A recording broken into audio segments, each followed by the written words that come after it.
ಎಲ್ರಿಗೂ ಕೂಡ ಇವತ್ತು ಏನು ವಿದ್ಯಾವಂತರು, ಪ್ರಗತಿಪರರು, ಸರ್ಕಾರಿ ನೌಕರರು ಅವರೆಲ್ಲರ ಪರವಾಗಿ ನಾನು ಇವತ್ತು ಸರ್ಕಾರದ ವಿರುದ್ಧ ನಾನು ಹೋರಾಟ ಮಾಡುತ್ತಾ ಅವರಿಗೆ ಸಾಮಾಜಿಕ ನ್ಯಾಯ ಒದಗಿಸುವ ನಿಟ್ಟಿನಲ್ಲಿ ಕೆಲಸವನ್ನ ಮಾಡುತ್ತಾ ಬಂದಿರುತ್ತೇನೆ. ಅದಕ್ಕಾಗಿ ಇವತ್ತು ನಾನು ಪ್ರಜಾಪ್ರಭುತ್ವ ವ್ಯವಸ್ಥೆಯಲ್ಲಿ ಪ್ರಜಾಪ್ರಭುತ್ವವನ್ನ ಗಟ್ಟಿಗೊಳಿಸುವ ಉದ್ದೇಶದಿಂದ ನಾನು ಇವತ್ತು MLC ಚುನಾವಣೆ, ಈಶಾನ್ಯ ಪದವೀಧರ ಮತಕ್ಷೇತ್ರ ಚುನಾವಣೆಗೆ ನಾನು ಕಂಟೆಸ್ಟ್ ಮಾಡ್ತಾ ಇದ್ದೀನಿ.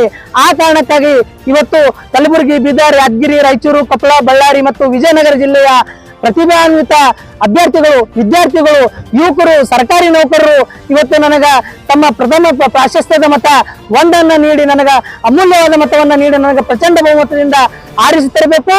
ನಾನು ಹಗಲಿರುಳು ಅನ್ನೋದೇ ಇವತ್ತು ನಾನು ಸರ್ಕಾರಿ ನೌಕರರಿಗೋಸ್ಕರ, ಈ ಭಾಗದ ನಿರುದ್ಯೋಗಿ ಯುವಕರಿಗಾಗಿ, ಈ ಭಾಗದ ರೈತರಿಗಾಗಿ ನಿರಂತರ ಹೋರಾಟಗಳನ್ನ ಮಾಡುತ್ತಾ ಬಂದಿರುತ್ತೇನೆ. ಮುಂದೆ ಕೂಡ ನಾನು ಈ ಭಾಗದ ಎಲ್ಲಾ ಸಮಸ್ಯೆಗಳಿಗೂ ಸ್ಪಂದಿಸುತ್ತಾ ಮತ್ತು ಈ ಭಾಗದ ಜ್ವಲಂತ ಸಮಸ್ಯೆ ಆದಂತ 371 ಜೆ ಕಲಮನ್ನ ಸಮರ್ಪಕವಾಗಿ ಜಾರಿಗೆ ಬರಬೇಕು ಮತ್ತು 371 ಜೆ ಕಲಂ ಅಡಿಯಲ್ಲಿ ಏನು ಕಾನೂನಾತ್ಮಕ ತುಡುಕುಗಳದಾವ ಆ ತೊಡಕುಗಳನ್ನ ಇವತ್ತು ಹೋಗಲಾಡಿಸುವ ನಿಟ್ಟಿನಲ್ಲಿ ನಾನು ಹೋರಾಟಗಳನ್ನ ಕಟ್ಟಿಕೊಡ್ತಾ ಬಂದಿದ್ದೇನೆ.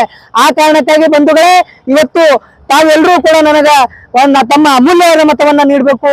ಅಮೂಲ್ಯವಾದ ಮತವನ್ನ ನೀಡಿ ನನಗೇನಾರ ಇವತ್ತು ತಾವು ಆಶೀರ್ವಾದಿಸಬೇಕು ಅಂತೇಳಿ ಈ ಮೂಲಕ ನಾನು ತಮ್ಮೆಲ್ಲರಲ್ಲೂ ಕೂಡ ನಾನು ಕಳಕಳಿಯಿಂದ ಮನವಿಯನ್ನ ಮಾಡ್ತಾ ಇದ್ದೇನೆ.